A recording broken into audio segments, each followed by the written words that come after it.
Hello दोस्तों। तो इस वीडियो में हम बात करेंगे एनसीईआरटी ईवीएस की। एनसीईआरटी से क्लास थर्ड फोर्थ फिफ्थ से निकाले गए क्वेश्चन हैं। जितने भी टॉपिक हैं इससे बाहर एक भी क्वेश्चन नहीं आना है। जितने भी टॉपिक डिस्कस कर रही हूँ मैं वो आप पेपर से पहले ज़रूर पढ़ के जाइएगा। सारे के सारे क्वेश्चन आपके इसी से फंस जाएंगे। तो पहले सबसे पहले हम देखेंगे क्लास थर्ड की एनसीईआरटी से क्वेश्चन जो निकाले हैं वो।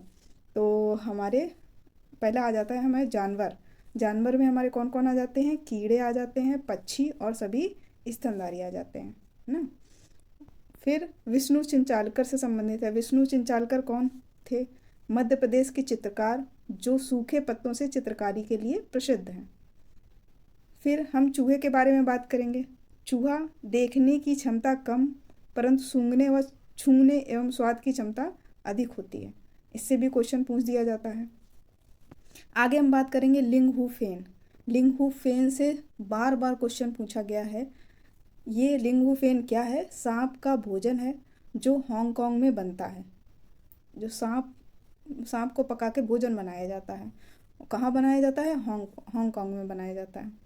अगला अगला देखेंगे हम सरसों के तेल में मछली का निर्माण। सरसों के तेल में मछली का निर्माण कहाँ किया जाता है? जम्मू कश्मीर में किया जाता है। फिर आगे देखेंगे नारियल के तेल में मछली का निर्माण कहाँ करते हैं?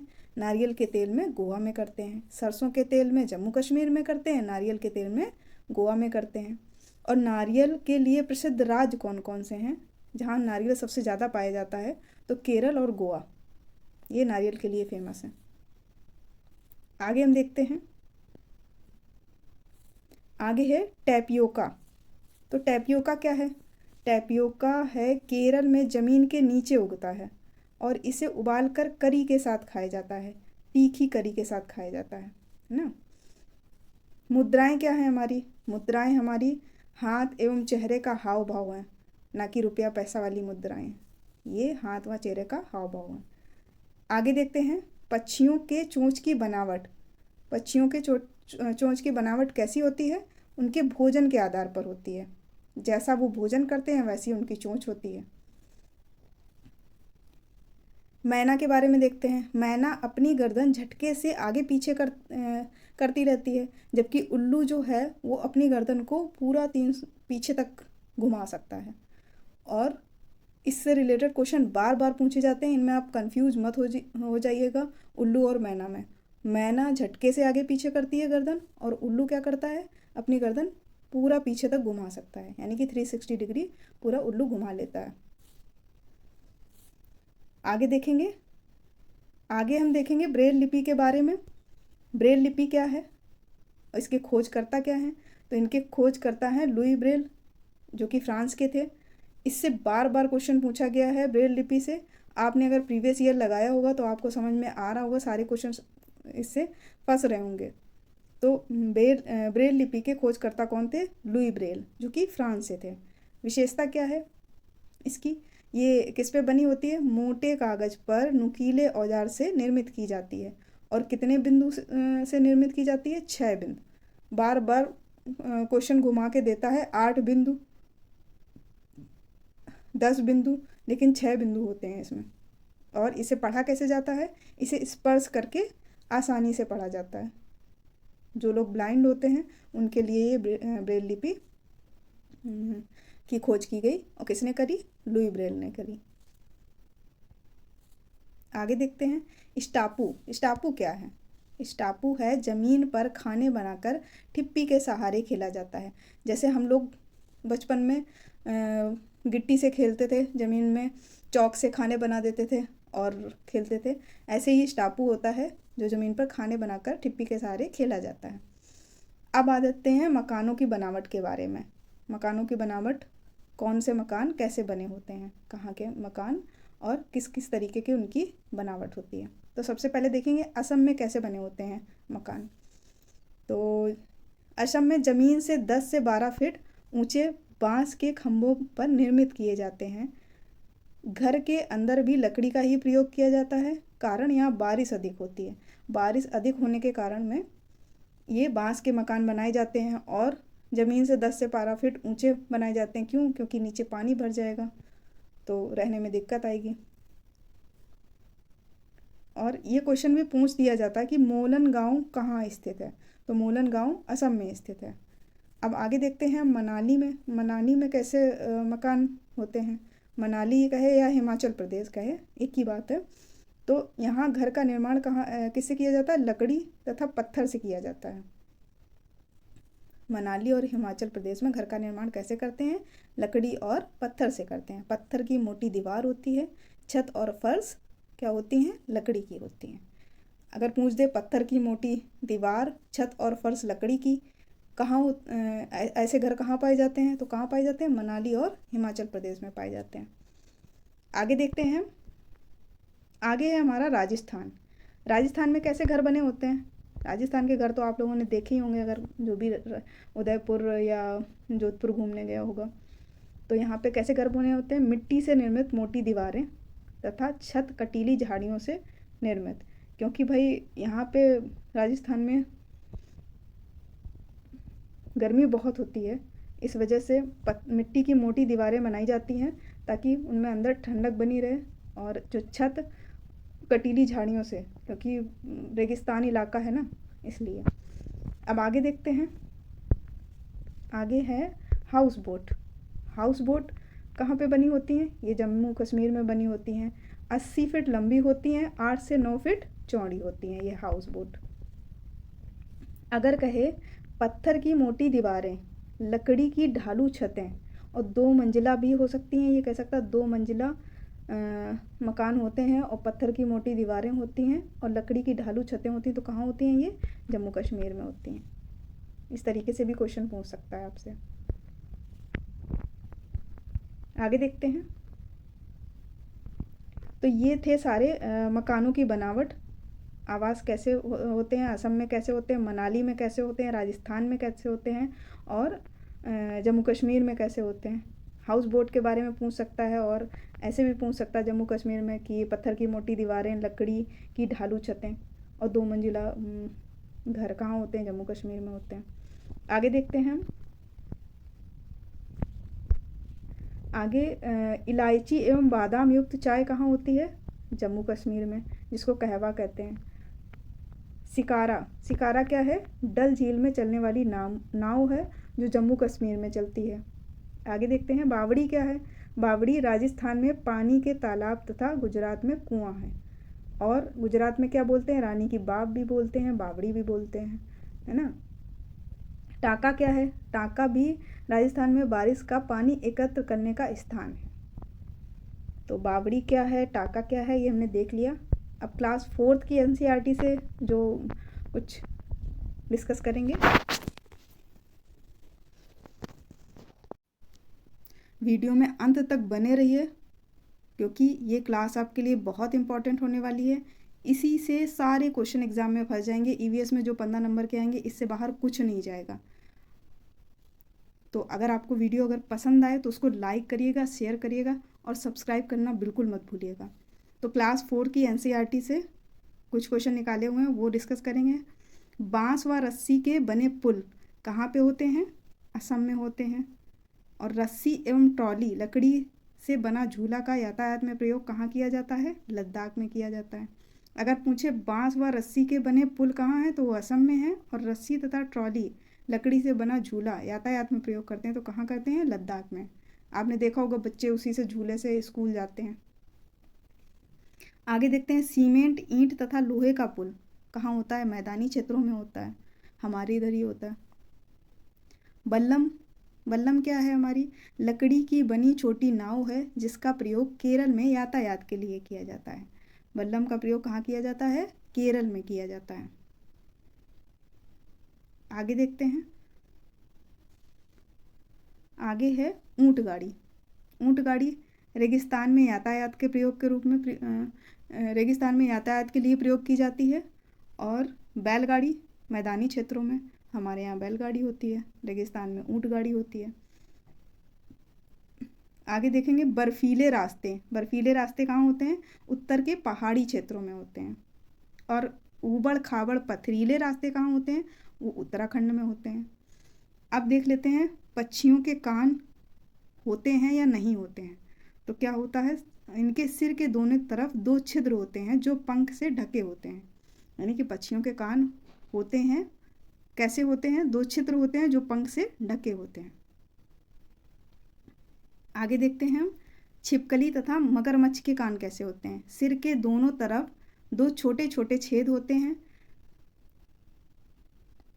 छिपकली और मगरमच्छ के कान कैसे होते हैं? सिर के दोनों तरफ 2 छोटे छोटे छेद होते हैं। जानवरों के शरीर पर पैटर्न डिजाइन उनके बालों के कारण होता है। जैसे आपने शेर का देखा होगा और बिल्ली का देखा होगा, जितने भी जानवर हैं उनमें जो पैटर्न और डिजाइन होता है उनके बालों के कारण ही होता है, उनके बालों के हिसाब से होता है। एक क्वेश्चन और आ जाता है आपका कि जिनके कान बाहर नहीं होते हैं वो क्या करते हैं? उनके शरीर पर बाल नहीं होते हैं, वे अंडे देते हैं। जिनके कान बाहर होते हैं उनके शरीर पर बाल होते हैं, वे बच्चों को जन्म देते हैं। जैसे मनुष्य आ जाता है हमारा, है ना। और अंडा कौन देता है? जिनके कान बाहर नहीं होते हैं, उनके शरीर पर बाल नहीं होते हैं, है ना, वो अंडे देते हैं। जिनके कान बाहर होते हैं और शरीर पर बाल होते हैं वो बच्चों को जन्म देते हैं। तो ये मनुष्य आ जाएगा और ये पशु पक्षी आ जाएंगे हमारे। हाथी बच्चा देता है या अंडा देता है? तो हाथी हमारा बच्चा देता है ना, क्योंकि उनके कान बाहर होते हैं। तो हाथी के बारे में पढ़ेंगे। हाथी से रिलेटेड एक क्वेश्चन ज़रूर पूछा जाता है कि हाथी का भार कितना होता है, हाथी दिन में कितने घंटे सोता है, हाथी क्या खाता है, ये सब हाथियों से रिलेटेड क्वेश्चन ज़रूर एक पूछा जाता है। तो हाथी के बारे में देखते हैं। हाथी क्या है? बड़े हाथी का जो भोजन होता है वो 100 केजी से अधिक पत्ते व झाड़ियाँ और प्लस पानी 100 केजी से अधिक खा जाता है जो बड़ा हाथी होता है। और हाथी का मुख्य भोजन क्या होता है? गुड़ होता है, गन्ना होता है और पत्ते होते हैं, झाड़ियाँ होती हैं और केला। ये हाथी का मुख्य भोजन होता है। हाथी के बच्चे के भार ये भी पूछ दिया जाता है, हाथी के बच्चे का भार कितना होता है? तो हाथी के बच्चे का भार 200 किलोग्राम होता है 3 महीने के बाद। जन्म के समय कितना होता है? 100 केजी होता है और 3 महीने के बाद 200 केजी का हो जाता है। आगे देखते हैं हम, अभी हाथी के बारे में ही देख रहे हैं। हाथी सोता कितने घंटे है? तो हाथी 2 से 4 घंटे सोता है। हाथी अपने शरीर पर कीचड़ व पानी डालता रहता, क्यों? गर्मी से बचने के लिए। कान का प्रयोग पंखों के रूप में करता है, कान हिलाता रहता है वो, उसे गर्मी लगती है तो कान हिलाता है तो उसे हवा आती है। और कीचड़ और पानी डालता रहता है गर्मी से बचने के लिए। हाथियों का झुंड कैसा होता है? हाथियों का झुंड होता है नंबर फर्स्ट, केवल हथनियों तथा उनके बच्चों से मिलकर बना होता है। उसमें हाथी नहीं होते हैं, केवल फीमेल हाथी होती है और उनके बच्चे होते हैं। और झुंड में कितने लोग हो सकते हैं? एक झुंड में 10 से 12 लोग। और झुंड का नेतृत्व कौन करता है? सबसे बुजुर्ग हथनी करती है। यहाँ पे हाथी नहीं होते हैं, मेल हाथी नहीं होते हैं, सिर्फ हथनी होती हैं, यानी कि फीमेल हाथी होते हैं। नंबर 4, नर हाथी 14 से 15 वर्ष का होने पर झुंड से अलग हो जाता है। जो नर हाथी होता है वो जब तक बच्चा रहता है तब तक झुंड में रहता है, जैसे ही 14 से 15 वर्ष का हो जाता है वैसे ही झुंड से अलग हो जाता है। तो ये थे हाथी से रिलेटेड क्वेश्चन। इससे बाहर हाथी से रिलेटेड क्वेश्चन नहीं पूछा जाएगा, इतना ही आप पढ़ के जाइएगा। जितना मैं ईवीएस में पढ़ा दे रही हूँ केवल आप उतना पढ़ के चले जाएंगे, तब भी आपका 15 नंबर जो ईवीएस के आते हैं पेडागोजी छोड़ के, वो आपके कहीं नहीं जाने वाले। 15 में से 14 या 13 आपके फंस जाएंगे। आगे देखते हैं। और ये ईवीएस के 2 पार्ट आएंगे। अभी मैं पार्ट 1 करा दे रही हूँ, इसके बाद पार्ट 2 भी आएगा इसका, जो भी आप ज़रूर देखिएगा। पार्ट 1 और पार्ट 2 दोनों देख के जाइएगा पेपर से पहले, इससे सारे क्वेश्चन ज़रूर फंसेंगे। खेजड़ी का वृक्ष, खेजड़ी का वृक्ष या इसे कहें समी का वृक्ष या सांगरी का वृक्ष, इससे रिलेटेड एक क्वेश्चन ज़रूर पूछा जाता है। इसको 1983 में राजवृक्ष का दर्जा दिया गया। और ये कहाँ पे पाया जाता है खेजड़ी का वृक्ष? एक खेजडाली गांव है राजस्थान का, वहाँ पे पाया जाता है। और यहाँ के प्रमुख निवासी जो होते हैं वो होते हैं बिश्नोई समाज के, जो वृक्ष तथा जानवरों की रक्षा के लिए प्रसिद्ध हैं। विशेष में देखते हैं, ये एक पवित्र वृक्ष माना जाता है खिजड़ी का वृक्ष। और यहाँ जो राजस्थान में पवित्र पशु कौन सा माना जाता है, वो चिंकारा माना जाता है। इससे रिलेटेड और चीज़ें देख लेते हैं। राजस्थान का राजकीय वृक्ष भी माना जाता है खिजड़ी का वृक्ष, और पानी की अधिक आवश्यकता नहीं होती इसमें, और छाल से दवा का निर्माण किया जाता है। और ये जो खिजड़ी का वृक्ष होता है, इनकी फली से सब्जी बनाई जाती है, और लकड़ी में कीड़े नहीं लगते इसमें, इसकी लकड़ी में कीड़े नहीं लगते हैं। छायादार होता है, क्योंकि भाई छाल से इसकी दवा बनाई जाती है, यानी कि ये नीम की तरह ही होता होगा। बच्चे इसके नीचे खेलते हैं और ये छायादार होता है। पत्तियां जानवरों के लिए भोजन के काम आती हैं। और कौन से जानवर के लिए? वहाँ पे ऊँट ज़्यादा होते हैं इसलिए। इसी तरह नीम और कीकड़, यानी कीकड़ का पेड़ किसको बोलते हैं? बबूल के पेड़ को। उसमें कीड़े नहीं लगते हैं। आगे देखते हैं, अमृता राव के बारे में पढ़ते हैं। अमृता राव कौन है? खेजडाली गांव की एक महिला हैं, जिन्होंने 300 लोगों के साथ वृक्ष बचाने के लिए जान गंवा दी। जो चिपको आंदोलन आया था, इन्हीं से प्रेरित होकर आया था, है ना। खेजडाली गांव की एक महिला है जिन्होंने 300 लोगों के साथ वृक्ष बचाने के लिए जान गंवा दी थी। आगे हम पढ़ेंगे मधुमक्खी के बारे में। मधुमक्खी से रिलेटेड क्वेश्चन ज़रूर पूछा जाता है, आप इसको तो ज़रूर से ज़रूर पढ़ के जाइएगा। पालने का आदर्श समय क्या है? अक्टूबर से दिसंबर। अंडे देने का समय होता है इनका। लीची के फूल मधुमक्खियों को अधिक पसंद होते हैं। आगे देखते हैं, लीची के फूल मधुमक्खियों को क्या करते हैं? आकर्षित करते हैं। लीची के फूल कब आते हैं? फरवरी से मार्च के बीच में आते हैं। मधुमक्खी के छत्ते का विभाजन कैसे होता है? मधुमक्खी के छत्ते का विभाजन, सबसे पहला नंबर देखते हैं, एक रानी मधुमक्खी होती है जिसका काम क्या होता है? अंडे देना होता है, जो शरीर में बड़ी होती है। रानी मधुमक्खी का काम सिर्फ अंडे देना होता है। दूसरा नंबर देखेंगे, एक होता है नर या ड्रोन, जिसको इसका काम क्या होता है? इसका कार्य सिर्फ निषेचन करना होता है तथा अन्य कोई विशेष कार्य नहीं होता। जो आया मधुमक्खी होती हैं, यानी कि जो मजदूर मधुमक्खियाँ होती हैं, वो क्या क्या काम करती हैं? वो करती हैं मकरंद इकट्ठा करती हैं, छत्ते का निर्माण करती हैं, बच्चों का पालन पोषण करती हैं। ये आया मधुमक्खी करती हैं। रानी मधुमक्खी कोई काम नहीं करती, क्या करती है? सिर्फ अंडे देती है। और नर या ड्रोन का क्या काम होता है? सिर्फ निषेचन करना होता है। और आया जो मजदूर मधुमक्खियाँ होती हैं, वो मकरंद इकट्ठा करती हैं और छत्ते का निर्माण करती हैं, बच्चों का पालन पोषण करती हैं। आगे हम देख लेते हैं, मकरंद प्राप्त हो जाने पर जो मधुमक्खी होती है, दूसरी मक्खी को बुलाने के लिए नृत्य करने लगती है। मधुमक्खियों के समान जो होती है चींटी और दीमक और ततैया, इनका समूह जो होता है वो मधुमक्खी के समान ही कार्य करता है। आगे देखते हैं, तो पूछ दिया जाता है कि गांधी धाम कहाँ है? तो गांधी धाम कहाँ है? अहमदाबाद वलसाड में है। और वलसाड ये कहाँ पड़ता है? ये गुजरात में पड़ता है। पूछ दिया जाता है कोझिकोड कहाँ है? कोझिकोड कहाँ है? केरल में है। आगे देखते हैं, ढोकला, चटनी, नींबू वाले चावल, ये कहाँ मिलते हैं? ये गुजरात में मिलते हैं। ढोकला तो गुजरात में एकदम फेमस ही है, चटनी और नींबू वाले चावल। मडगांव कहाँ है? मडगांव हमारा गोवा में है। मडगांव गोवा में। कैसे याद रखेंगे? गांव गोवा। आगे देखते हैं, गोवा केरल के मध्य 92 सुरंग हैं तथा कितने पुल हैं? 2000 पुल हैं।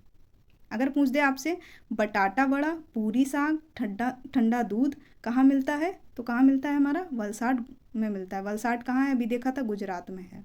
बटाटा वड़ा, पूरी साग और ठंडा दूध कहाँ मिलता है? वलसाड में। वलसाड हमारा कहाँ है? गुजरात में। आगे देख लेते हैं, उडुपी स्टेशन। उडुपी स्टेशन कहाँ है? कर्नाटक में है, जहाँ क्या मिलता है? इडली वड़ा मिलता है। आगे देखते हैं, कोट्टायम। कोट्टायम कहाँ है? केरल में है। और वलीअम्मा, पूछ दे वलीअम्मा किसको कहते हैं? तो केरल में वलीअम्मा किसको कहते हैं? माँ की बड़ी बहन, यानी कि मौसी को बोलते हैं। और अम्मू अम्मा किसको कहते हैं? अम्मू अम्मा माँ की माँ अर्थात नानी को बोलते हैं। फेरी क्या है? फेरी हमारी केरल में चलने वाली एक बड़ी नाव है। पूछ दिया जाता है, क्वेश्चन बना के पूछ देते हैं, उसमें पूछ देते हैं फेरी क्या है, तो केरल में चलने वाली बड़ी नाव। एक टिकट से क्वेश्चन जरूर आता है, आरक्षित टिकट। तो टिकट में पूछ देते हैं कि क्या नहीं होता है, ये ऐसे ही क्वेश्चन पूछते हैं क्या नहीं होता है। तो आरक्षित टिकट हमारी जो होती है उसमें क्या क्या होता है पहले देख लेते हैं। ट्रेन का नंबर होता है, सफ़र शुरू होने की तारीख, समय होता है, स्टेशन छोड़ने का समय होता है और सफ़र समाप्त होने की तारीख व समय होता है। बर्थ एवं डिब्बे का नंबर होता है, पीएनआर नंबर होता है, लिंग होता है और आयु होती है, ये होता है। अब ये देख लेते हैं क्या नहीं होता है। तो क्या नहीं होता है? टिकट में नाम हमारा नहीं होता है, एड्रेस नहीं होता, मोबाइल नंबर नहीं होता। ये 3 चीज़ें नहीं होती हैं, नाम नहीं होता, एड्रेस नहीं होता, मोबाइल नंबर नहीं होता। बाकी सारी चीज़ें होती हैं, किराया लिखा होता है, दूरी भी लिखी होती है ना। अब देख लेते हैं कर्णम मल्लेश्वरी के बारे में। इनसे रिलेटेड भी एक क्वेश्चन ज़रूर पूछ लिया जाता है एग्ज़ाम में और बार बार पूछा गया है। हर बार कुछ ना कुछ चेंज करके इनसे रिलेटेड क्वेश्चन पूछा गया, लेकिन इतने से बाहर क्वेश्चन नहीं जाने वाला आपका। तो कर्णम मल्लेश्वरी जो थी वो कहाँ की थी? आंध्रा की थी। इनके ये इनके पिताजी तो जो हैं वो हवलदार हैं। ये बहनें कितनी हैं? 4। इनका खेल क्या है? इनका खेल है भारोत्तोलन। ये वेट लिफ्टिंग करती हैं। कितनी लगभग कितना वज़न उठा लेती हैं? 130 किलोग्राम उठा लेती हैं। और इन्होंने कब से वेट लिफ्टिंग करना प्रारंभ कर दिया था? 12 वर्ष की अवस्था से। और ये सिडनी ओलंपिक में कांस्य पदक कब जीता था इन्होंने? 2000 में जीता था। और ये कितने मेडल जीत चुकी हैं अब तक? 29 मेडल जीत चुकी हैं। तो आपको क्या क्या याद रखना है? ये किस राज्य से संबंधित हैं? आंध्रा से। इनके पिताजी क्या हैं? हवलदार। बहनें कितनी हैं? 4। किस खेल से संबंधित हैं? भारोत्तोलन से। और लगभग कितना ये वेट उठा लेती हैं? 130 केजी। भारोत्तोलन कब से प्रारंभ कर दिया था इन्होंने? 12 वर्ष की अवस्था से प्रारंभ कर दिया था। और सिडनी ओलंपिक में कांस्य पदक कब जीता था इन्होंने? 2000 में। और जो मेडल संख्या है वो कितने मेडल अब तक जीत चुकी हैं? 29। ये चीज़ें आपको इनसे याद रखनी है। आगे देख लेते हैं फूलों की घाटी। फूलों की घाटी कहाँ है हमारी? चमोली उत्तराखंड में है। आगे देखते हैं मधुबनी चित्रकला। मधुबनी चित्रकला से एक क्वेश्चन जरूर आता है। इसका दूसरा नाम क्या है? भित्ति चित्रकला या वॉल पेंटिंग भी इसको कहते हैं, है ना। और इसकी जननी कौन थी? ये सीता जी थी। और ये कहाँ पे मधुबनी चित्रकला की जाती है? ये बिहार में। बिहार में एक ज़िला है मधुबनी, वहाँ पे की जाती है। और ये चित्रकला कैसे की जाती है, इसका निर्माण कैसे किया जाता है? पिसे हुए जो चावल होते हैं और नील, हल्दी, फूल, पत्ती के रंग, यानी कि नेचुरल चीज़ों से ये चित्रकला बनाई जाती है। किन से बनाई जाती है? पिसे हुए चावल, नील, हल्दी, फूल, पत्ती के रंग। और किस किस तरीके से की चित्रकला बनाई जाती है? मानव बनाए जाते हैं, पशु, फूल, पक्षी, मछलियाँ। कहाँ बनाए जाते हैं? घर के अंदर दीवारों पे बनाए जाते हैं।